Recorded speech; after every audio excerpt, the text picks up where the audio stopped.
এদিন দুদিনকৈ দিনবোৰ খুব সোনকালে বাগৰিছে। বুকুৰ ধপধপনিটোও যেন বৰকৈ বাঢ়িছে। চাওঁতে চাওঁতে 24টা বছৰেই পাৰ কৰিলোঁ।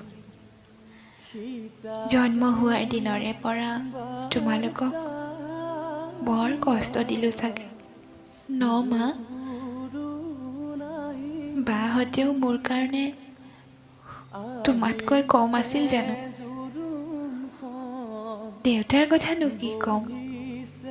মৌনতাৰ আঁৰত থকা ক'ব নোৱাৰা কথাবোৰ ইমান যে সুন্দৰভাৱে বুজিব জানে তেওঁ।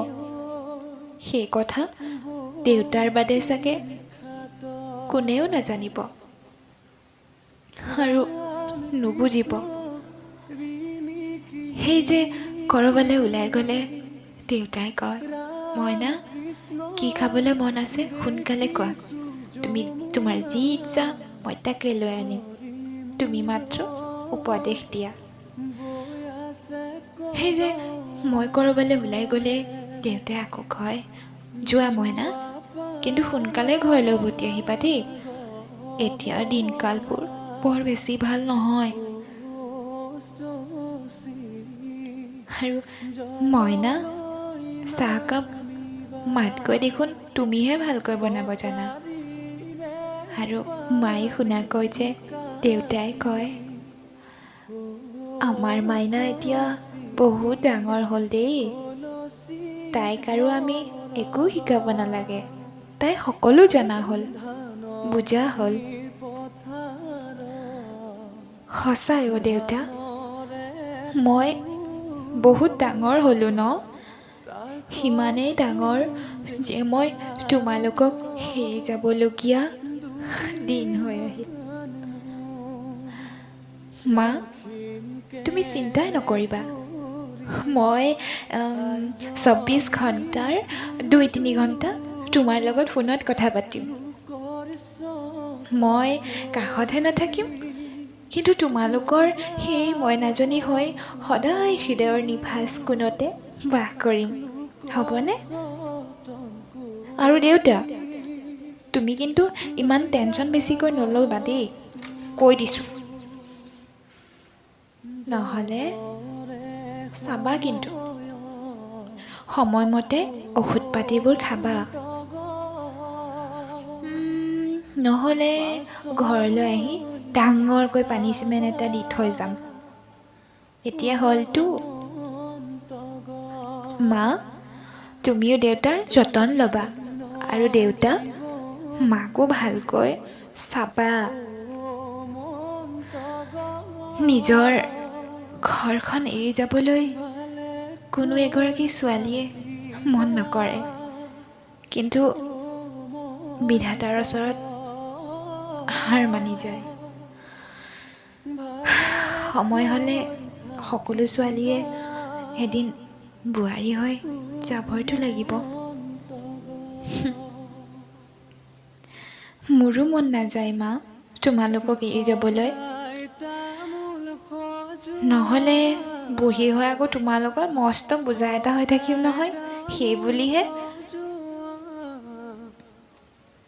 তুমি চিন্তা নকৰিবা মা, বাহঁতৰ দৰে ময়ো সংসাৰ কৰিম, আৰু মোৰ হ'বলগীয়া মানুহজনৰ বিষয়ে মই একো নকওঁ। শুনামতে তেওঁ এজন নম্ৰ ভদ্ৰ ল'ৰা। পৰিয়ালৰ কথানো মই কি ক'ম, তেওঁলোকৰ পৰিয়ালৰ মানুহখিনিও বোলে বৰ মৰমীয়াল, মোকো চাগে মৰমতেই ৰাখিব। ভাইটিৰ কথা পাহৰিছিলোৱেই, সিটো বছৰত এবাৰ বা দুবাৰহে ঘৰলৈ আহে, তথাপিও সি মোৰ বৰ এলাখৰ, মোৰ বুলিয়ে নহয় আমাৰ সকলোৰে। চবতকৈ সৰু বাবে মৰমতে যাক আমি সৰু বুলিয়ে মাতোঁ। তোৰ লগত কৰা ল'ৰা ধেমালি দুষ্টালিবোৰ বহুত মিছ কৰিম সৰু। মোক আগৰ দৰে সদায় পাবি, কিন্তু আমাৰ মৰমবোৰ কেতিয়াও কমিব নিদিবি। তাতকৈ বেছি তোৰ পৰা মই একোৱেই নিবিচাৰোঁ। আহি থকা নৱেম্বৰ মোৰ বিয়া।